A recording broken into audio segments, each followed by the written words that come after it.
Mitt navn Ingrid Nørgaard Fjeldstad, representerer Venstre.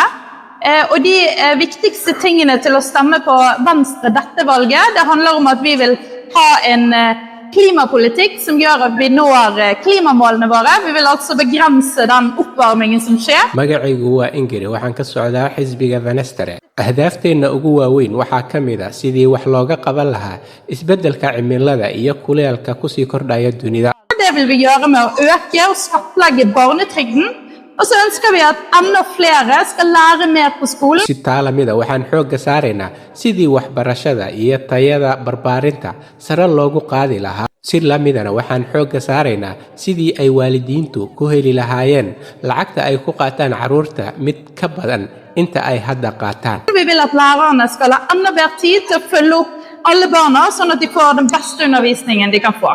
Godt valg!